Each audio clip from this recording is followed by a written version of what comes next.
There's the two shows on Netflix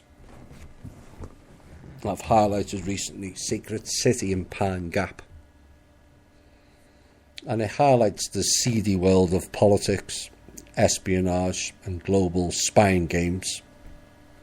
And it also highlights in some ways Australia's dislike, certainly at the top end anyway, of all things American. And quite frankly, who can blame them? They are backed into a corner between two fake countries playing war rhetoric games, whilst Australia plays the proverbial piggy in the middle. Go with America and China crashes their whole economy. Go with China and it loses its illusion of autonomy and is then saddled with Pine Gap and its spy centres stuck on its own soil. It's quite a predicament. Well, shows like these are presented as fictional, but for those in the know, and most of our listeners do know a lot more and are subsequently able to spot these things, there is more fact in those two shows than meets the public eye.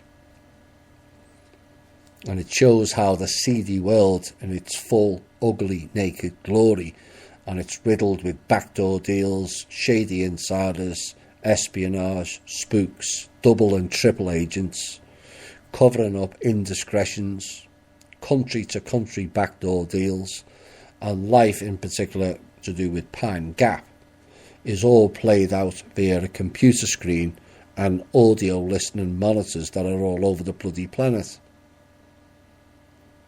Except people suffer whilst they play childlike video games, oblivious to real life.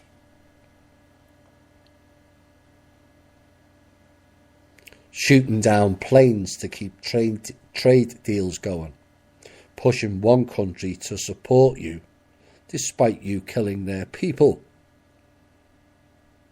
Can reference a number of countries on there. Sign this trade deal or we pull out. And Langley and the Pentagon were at the forefront of it all, as far as we're concerned,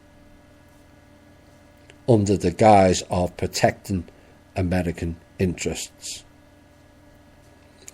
Well, I don't know about you, but they must have created a new term for American interests, because those two groups have displayed in the past, with much documented details and evidence, they had no interest in what we the people would call American interests. None whatsoever. Self-serving, death and destruction merchants who all bow down to the Rothschilds like gods. Meanwhile, the soul dyers, who are their responsibility, are poisoned, drugged, thrown into the lion's den, and if they survive and are lucky to return home not in a body bag, then they are left to rot on our streets. Is that American interests, the Pentagon or Langley? Well, is it? I wasn't even born here, and yet I've shown more compassion for the American people than some of you lot combined. But it doesn't have to be that way. That's the key. It doesn't have to be that way. Step out of your own mind-controlled theatre and step into reality and come and help us.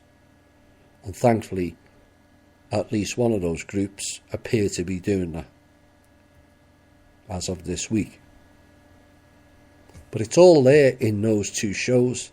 The staggering amount of wasted time, energy and funds to run that theatre game is beyond astronomical. We could feed everyone. 5 Eyes alone must run into billions a year. And all we have to do is grow up as a species. We won't do that playing video games at the public's expense. An adult species doesn't need to spy on each country. or spy on every human, or fight over resources that are abundant, which we could share out in an adult way after all. And after all resources belongs to everyone on this planet, not so-called elites that have looted the trust. No. Not some megalomaniac psychopaths who are operating in a reptilian mind fashion. Let's discard these goons.